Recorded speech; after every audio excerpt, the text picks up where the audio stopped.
कभी सोचा है कि बच्चे दुनिया को हमसे इतना अलग क्यों देखते हैं? ऐसा लगता है मानो वो किसी और ही पहेली को सुलझा रहे हों। तो आज हम इसी पहेली के ताले को खोलने वाले हैं, एक ऐसे जीनियस मनोवैज्ञानिक की मदद से जिसने हमें बच्चों के दिमाग का पूरा नक्शा ही दे दिया। देखिए, बच्चों का दिमाग सिर्फ एक छोटा अधूरा अडल्ट दिमाग नहीं होता है, ये एक बिल्कुल अलग ऑपरेटिंग सिस्टम पर चलता है। बात सिर्फ ये नहीं है कि उनके पास जानकारी कम है, बल्कि वो जानकारी को प्रोसेस ही एक अलग तरीके से करते हैं। ये एक क्लासिक एक्सपेरिमेंट है और हो सकता है आपने असल जिंदगी में भी ये देखा हो। आप बराबर जूस दो अलग अलग ग्लास में डालते हैं, एक लंबा और पतला, दूसरा छोटा और चौड़ा। तो बच्चा हमेशा लंबे वाले ग्लास की तरफ ही क्यों भागता है? क्या वो सिर्फ जिद कर रहा है या इसके पीछे कुछ गहरा राज है? और यही तो असली राज है। ये कोई गलती नहीं है, बल्कि ये उनके दिमाग की बनावट का, उनकी वायरिंग का एक फंडामेंटल फर्क है।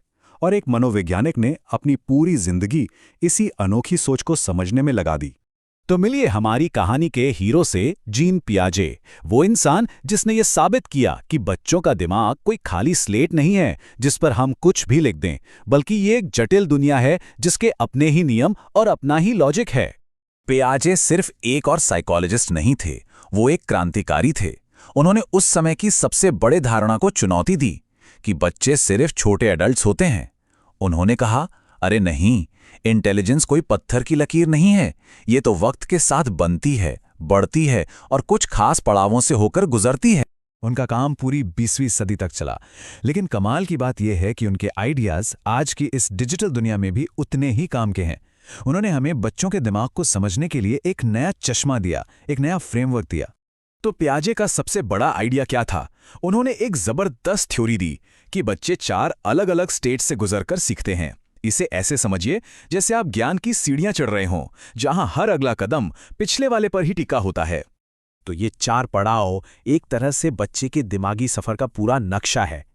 पहले वो सिर्फ छूकर, चखकर, मतलब अपनी इंद्रियों और एक्शन से दुनिया को जानते हैं।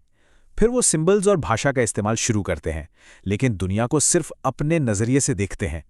इसके बाद वो ठोस चीजों के बारे में लॉजिक लगाना सीखते हैं और आखिर में जाकर वो अमूर्त और काल्पनिक विचारों को समझने लगते हैं।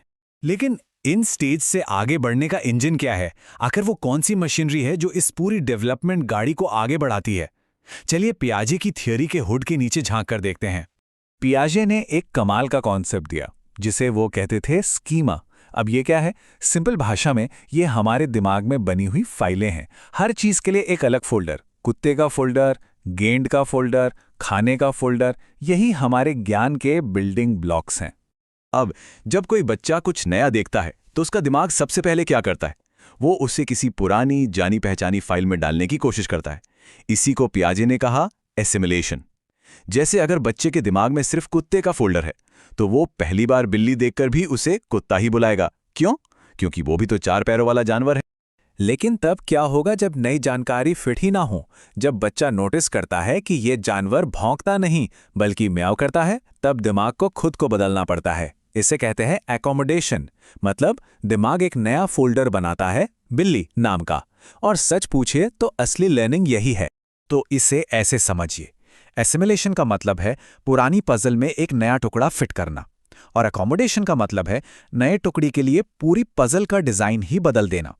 हमारा दिमाग सीखने के लिए लगातार इन दोनों के बीच डांस करता रहता है।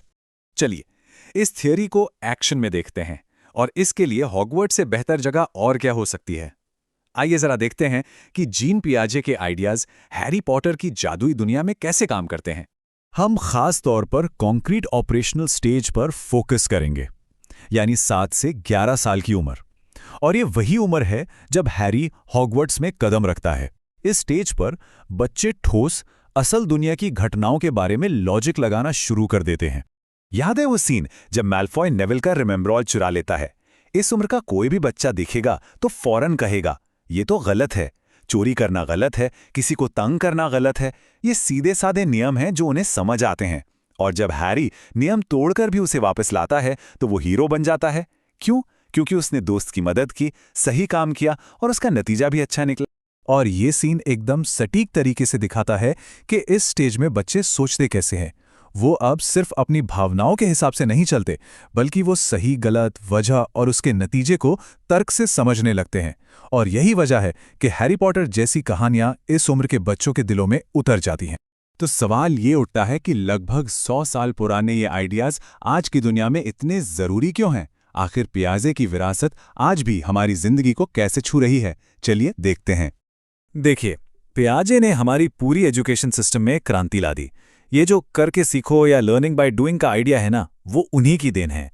उनके सिद्धांत पेरेंट्स को ये समझने में मदद करते हैं कि उनका बच्चा ऐसा अजीब बर्ताव क्यों कर रहा है। वो हमें याद दिलाते हैं कि सीखना सिर्फ जानकारी रटना नहीं है, बच्चों को अपने अनुभव से ज्ञान को खुद बनाना पड़ता है। और आखिर में मैं आपको इसी एक सवाल के साथ छोड़कर जाना चाहता हूं। आज की इस टेक्नोलॉजी वाली दुनिया में जहां हर जानकारी बस एक क्लिक दूर है, क्या पियाजे के ये चरण बदल रहे हैं? क्या टैबलेट और एआई बच्चों को तेजी से सिखा रहे हैं, या फिर वो विकास के कुछ ज़रूरी पड़ाव, कुछ ज़रूरी सीढ़ियां मिस तो नहीं कर रहे? ये एक ऐसा सवाल है जो आज हम सभी के लिए बहुत मायने रखता है।